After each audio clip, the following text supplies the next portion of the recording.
मी व्यासपीठाचं देखील तेवढंच अभिनंदन करतो की या निवडणुकीच्या निमित्ताने गेली 50 वर्ष आम्ही वेगवेगळ्या विचाराचे वेगवेगळ्या पक्षाचे कार्यकर्ते गाव पातळीपासून तर तालुक्याच्या पातळीवर एकमेकांच्या विरोधात निवडणुका लढलो. पण आज आम्ही आमचा विचार मतभेद बाजूला ठेवून मावळ तालुक्याच्या जनतेच्या हिताचं काय आहे, मावळ तालुक्याला पुढे नेण्यासाठी काय करावं लागेल हा विचार केल्यानंतर 50-60 वर्षात या तालुक्यामध्ये ज्यांनी नेतृत्व केलं, ज्यांनी या तालुक्याला आपलं कुटुंब समजलं, आमदार सुनील शेळकेने 5 वर्षात त्यांचे सर्व पराक्रम दाखवले. आम्हाला सुरुवातीला समजलं होतं की 2024च्या निवडणुकीपर्यंत आपण बहुत संयम ठेवला पाहिजे. जर आपण लगेच काही बोलायला लागलो तर जनतेच्या मनामध्ये संभ्रम तयार होईल की यांचा पराभव झालाय म्हणून जाणीवपूर्वक त्या ठिकाणी बदनामी करतात. 2019च्या निवडणुकीला सामोरं जात असताना आम्ही देवरोडला उड्डाणपूल बांधला 85 कोटी रुपयाचा. सेंट्रल ते निगडी, सेंट्रल चौक देवरोड ते निगडी हा रस्ता केला. 2019 पूर्वी त्या ठिकाणी अपघातात 320 लोकांचे मृत्यू झाले.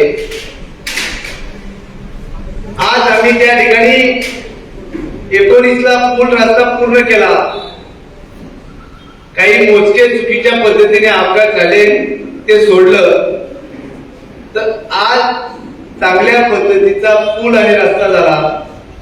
पण 2019च्या निवडणुकीत काय दाखवलं, चुकून अतिवृष्टी झाली, पुलावर जास्त पाणी साचलं तर त्या ठिकाणी पाईपातून पाणी जायला काही वेळ लागतो, पण त्याच्या व्हिडिओ बनवल्या गेल्या. आणि हाच का मावळचा विकास, असं मावळ तालुक्याच्या जनतेच्या मनामध्ये संभ्रम तयार केला. अशी अनेक उदाहरणं सांगता येतील. जनतेच्या मनामध्ये चुकीच्या पद्धतीच्या बातम्या पसरवून आपण 2019ची आपली पोळी बांधली.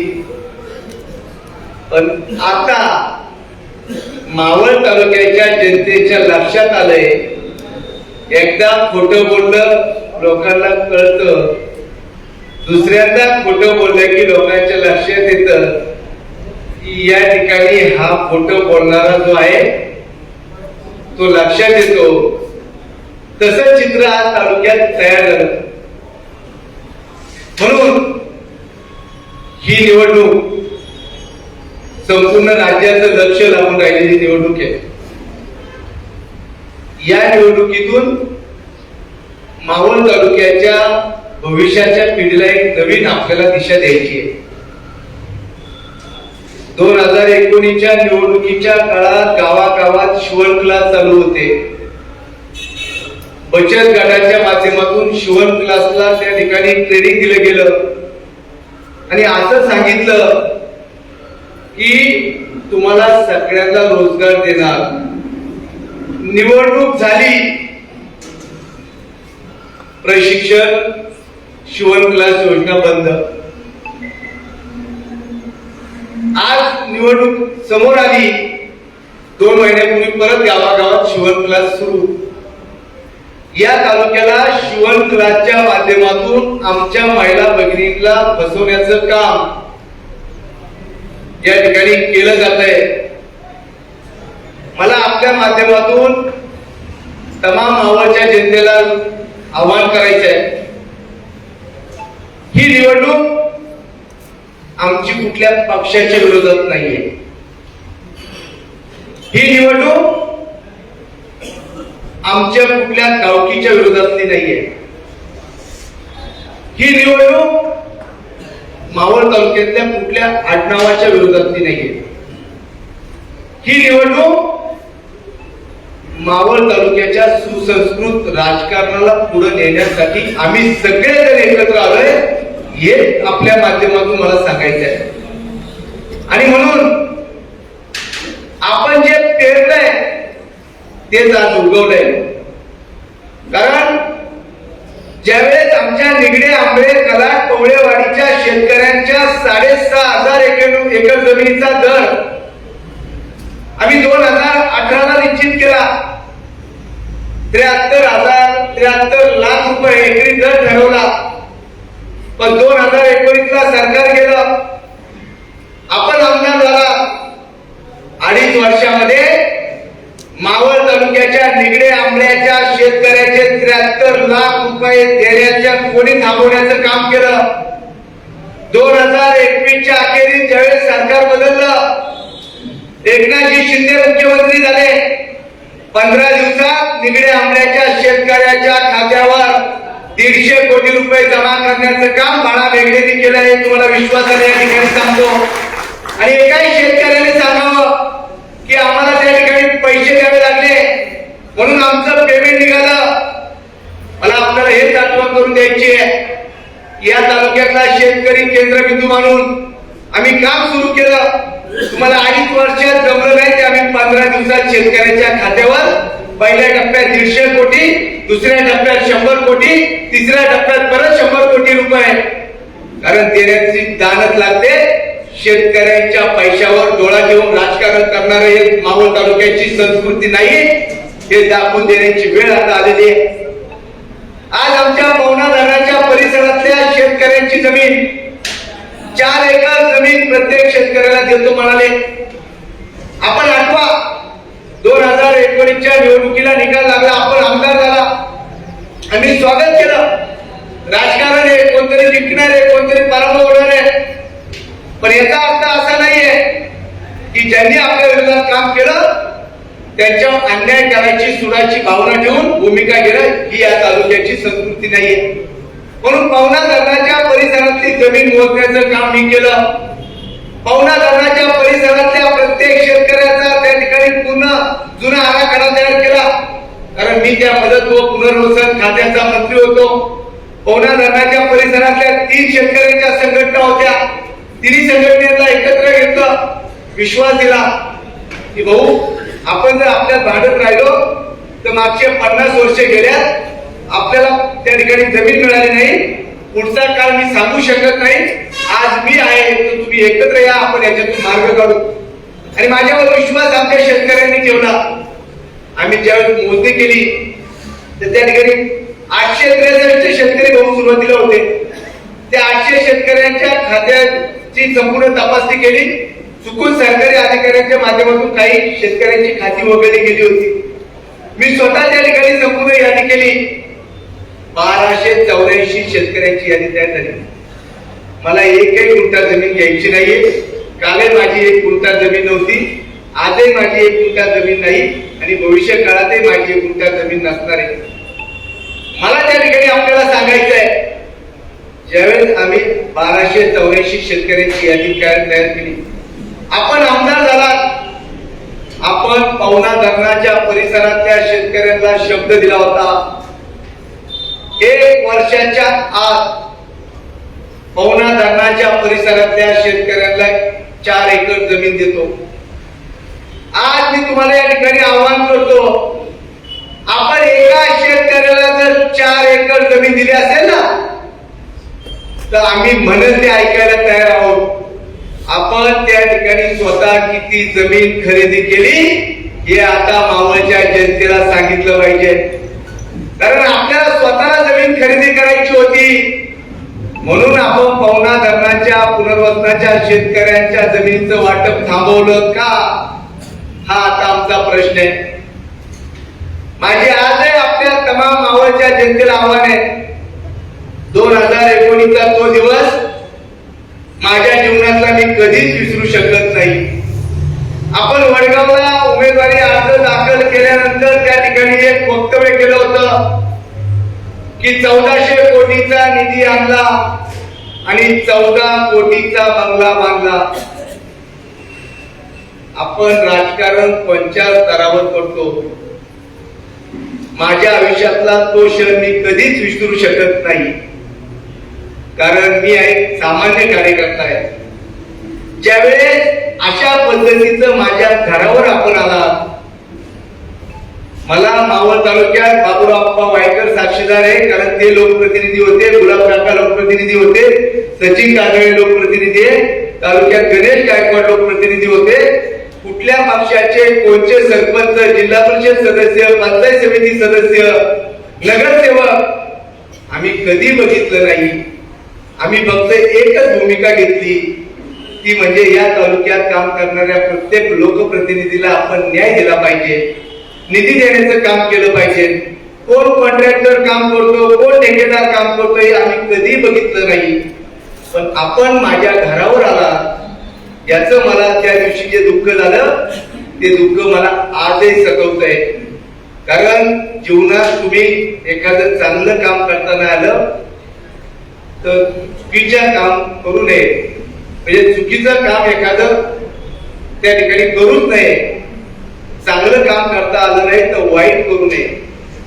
मला आपल्याला सांगायचंय, मी त्यावेळेस देखील माझ्या घरासाठी जनता सहकारी बँकेच्या माध्यमातून 8.5 कोटी रुपयाचं कर्ज घेतलंय. आणि त्याच वेळेस मी तुम्ही त्यावेळेस आपण एकमेकांच्या विरोधात असतो, बघून त्यावेळेस राजकीय दृष्ट्या विरोधात असतो. पण मला सांगायचंय, माझ्या घराची बदनामी करून आपण आमदार झाला, मी तुमच्या घराची बदनामी करणार नाही. तुम्ही किती कोटीचे घर बांधलं हे जाणणार नाही. म्हणून म्हणतो, जे पेरलं तेच उगवतं. आज माझ्या मावळ तालुक्याच्या जनतेच्या भवितव्यासाठी आम्ही सगळे एकत्र आलेलो आहोत. उद्याचा काळ या तालुक्याचा घडवायचा असेल तर बापूसाहेब भेगडे शिवाय या तालुक्याला पर्याय नाही, असं चित्र अहो. ज्या नवला कुंभऱ्याच्या माझ्या शेतकऱ्याची 700 एकर जमीन आम्ही त्या ठिकाणी सोडवली. आमचे निवृत्ती भाऊ शेती इथं नाही आता. 30 वर्ष आमच्या शेतकऱ्यांच्या जमिनीवर MIDCचे शिक्के होते. आणि योगायोग असा की मला मंत्रीपद मिळाल्यानंतर मी 5 कामं मावळ तालुक्यामध्ये जी केली त्यामधलं नवला कुंभऱ्यातल्या शेतकऱ्याची 700 एकर जमीन शेतकऱ्याला परत मिळवून दिली. आज त्या गावातला प्रत्येक शेतकरी सुखी आहे. मी त्या शेतकऱ्याला एकच आठ टाकली होती की बाबा तुम्ही माझे शेतकरी आहात, माझा एकच शब्द तुम्हाला ऐकावा लागेल. त्या ठिकाणी तुम्ही कुठल्याही अधिकाऱ्याला किंवा कुणालाही 1 रुपया द्यायचा नाही. तुमच्या 7-12 MIDCचे शिक्के आम्ही काढल्याशिवाय राहणार नाही. 1 महिन्यात 30 वर्ष जे शेतकऱ्यांच्या जमिनीवरचे शिक्के निघले नाही, ती 3 महिन्यात मी प्रोसिजर पूर्ण केली आणि 700 एकर जमीन शेतकऱ्याला परत मिळून दिली. फक्त मिळून दिली नाही तर त्यावेळेस ज्या शेतकऱ्याची जमीन 1 कोटी रुपयाची होती त्यात माझ्या शेतकऱ्याची जमीन आज 4 कोटी रुपयाची झाली. याचा मला त्या ठिकाणी सांगायला अभिमान वाटतोय. आम्ही 10,000 नागरिकांचे शस्त्रक्रिया केल्या. या तालुक्यातल्या 10,000 शेतकऱ्यांच्या साठी काम केलं. पण हे काम करत असताना मित्रांनो, जीवनात राजकारणात जे पराजय होतो, पण हे काम करत असताना जे पुण्य मिळतं. आज मला सांगायचंय की निवडणुकीचे वारे कसे मावळ तालुक्यात वाहू लागले, चर्चा सुरू झाल्या.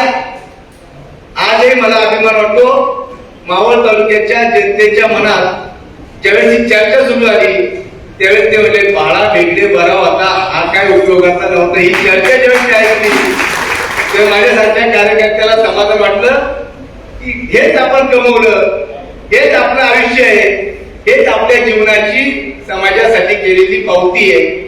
हेच मित्रांनो काम आपल्याला करावं लागणार आहे. आता या ठिकाणी उल्लेख झाला, काल आम्ही मुंबईला गेलो होतो. महाराष्ट्र नवनिर्माण सेनेचे प्रमुख राजसाहेब ठाकरे यांना भेटलो आणि साहेबांना मावळ तालुक्याची व्यथा मांडली. मी रुपेजी माळकर, किशोर भेगडे आम्ही गेलो, भेटलो, कारण बापू साहेबांचा प्रचार चालू आहे.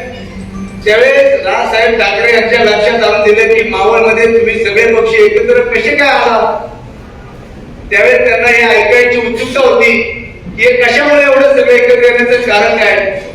मी म्हणलो या मावळ तालुक्याचा इतिहास आहे, छत्रपती शिवाजी महाराजांचे आम्ही मावळे आहोत, अहंकारी वृत्तीला आणि मी करोसो कायद्याला काढून टाकण्यासाठी आम्ही सगळे एकत्र येऊन काम करत आहोत. आपला पाठिंबा आम्हाला हवा. त्यांनी त्या ठिकाणी आम्हाला पाठिंबा दिला.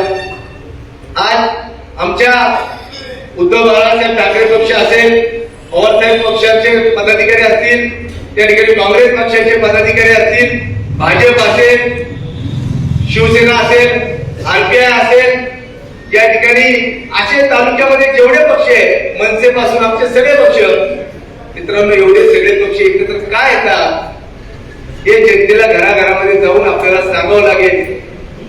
आज असं सांगितलं जातं मुख्यमंत्री लाडकी बहीण योजना मीच आणली.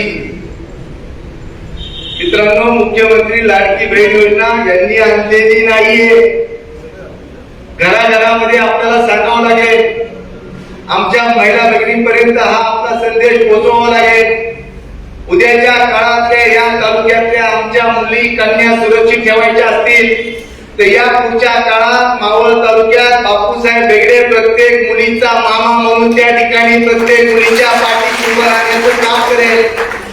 हा विश्वास आपल्याला घराघरामध्ये द्यावा लागेल. आणि म्हणूनच ही निवडणूक ही वैचारिक निवडणूक आहे. ही निवडणूक मावळ तालुक्याचं भवितव्य घडवणारी निवडणूक आहे. म्हणून माझे आपल्याला सर्वांना आव्हान आहे, आता आपण जे सांगितलंय वास्तव आहे, जे खरं आहे ते सत्य आहे, ते आपल्या पुढे मांडलंय. मित्रांनो आम्ही निधीच्या बाबतीत तर बोलतच नाही. ते निधीच्या बाबतीत बोललंय की गैरसमज व्हायची. मला आपल्याला आवर्जून सांगायचंय 2019 पर्यंत ज्या या मावळ तालुक्याच्या गावागावात विकासाच्या पाट्या लागल्या होत्या त्या काय बाळा बेगडेच्या नव्हत्या, त्या गावच्या विकासाच्या पाट्या होत्या. त्या गावागावात लागलेल्या विकासाच्या पाट्या रात्रीत पगारी माणसांच्या माध्यमातून काढून टाकण्याचं काम कुणी केलं. तुम्ही रस्त्यावरच्या पाट्या आपला काढू शकता, पण जनतेच्या मनातली आमची प्रतिमा तुम्ही कधीच काढू शकत नाही. हा विश्वास जनतेने आम्हाला दिलेला आहे. म्हणून आम्ही सगळेजण आज आपल्याला आवाहन करतो, ही निवडणूक आपल्या सर्वांच्यासाठी खूप महत्वाची आहे. आदेश वेगवेगळ्या पक्षाचे मिळतील, परंतु सगळ्यांनी त्या ठिकाणी सहमती दिलेली आहे. आदरणीय बबनरावजी बेगडे साहेब असतील, माऊली मामा असतील, राजाराम मामा असतील, ही मंडळी आणि सगळे व्यासपीठावरचे दिवस रात्र काम करतात. तालुक्यामध्ये या जुन्या मंडळींनी आपल्या आयुष्याची एवढी वर्ष राजकारणासाठी समर्पित केली. त्या मंडळींच्या राजकीय अनुभव जेवढे आहेत ना तेवढं आमच्या सारख्याचं वय देखील नाहीये. म्हणून ज्यावेळेस अहंकार निर्माण होतो त्या अहंकाराला या ठिकाणी आपल्याला खऱ्या अर्थाने त्याची जागा दाखवून द्यावी लागते. या तालुक्यामध्ये बापना साहेब सारखे मंत्री दोनदा आमदार होऊन गेले. अहो ज्यावेळेस बापना साहेबांनी या तालुक्यात एक भूमिका मांडली त्यावेळेस त्यांनी त्या ठिकाणी सांगितलं की बापना साहेबांना बघून घेतो. जसं काय बापना साहेब आमचे 20 वर्षाचे, बघून घेतो. ही भाषा पवार साहेबांनी जी भूमिका मांडली त्या भूमिकेच्या संदर्भात पवार साहेबांना महाराष्ट्रात पवार साहेब कसे खोटे ते मी त्या ठिकाणी जाऊन सांगेन. एवढा अहंकार. अहो आमचे नेते देवेंद्रजींच्या बाबतीत तर काय, त्यांना त्या ठिकाणी नागपूरचा ढोंग्या मारायचे, मुंबई पुण्याच्या या रस्त्यावरून जाऊन देणार नाही अशी भूमिका सांगायचे. जसं काय आता मावळ तालुक्याचा मी सर्व काही, हा रस्ता मी माझ्या मालकीचा, या रस्त्यावरून जाणारा प्रत्येक माणूस माझाच, मीच मालक आहे, या भूमिकेतून त्या ठिकाणी बोलायचं. अहो आपली उंची किती, आपण बोलतो किती बोलतो आपण. आम्हाला जे बोलावं लागतंय, या ठिकाणी बोलायची इच्छा नसताना देखील का बोलावं लागतंय याचा विचार आपण सर्वांनी केला पाहिजे. म्हणून जेवढे आपण आपली हे आहे तेवढं बोललं पाहिजे. अहो ज्यांनी या राज्याचं राष्ट्रीय पातळीवर नेतृत्व केलं यांच्यावर बोलणे एवढी आपली पात्रता आहे का हो? आपण मावळ तालुक्याच्या पुरतं बोला, आमच्यावर किती बोला, आम्ही ते विष पिऊन सहन करायला तयार आहोत, पण आमच्या नेत्यांवर बोलला आम्ही ते सहन करणार नाही. ही भूमिका आमची त्या ठिकाणी कायम आहे आणि त्या माध्यमातून आम्ही काम करत आहोत. सचिन काजळे, आमचे बाळासाहेब काजळे समोर हे सचिन इथं आहेत. आज आम्हाला बरं वाटलं सगळी मंडळी एकत्र आलेली, पण निवडणुकीच्या काळानंतर आम्ही एकत्र काम करायचंय. हे फक्त काय या निवडणुकीमध्ये आम्ही एकत्र आलेलो नाहीये. हा अजेंडा महाराष्ट्राला आदर्श निर्माण करेल अशा पद्धतीचा अजेंडा मावळ तालुक्यात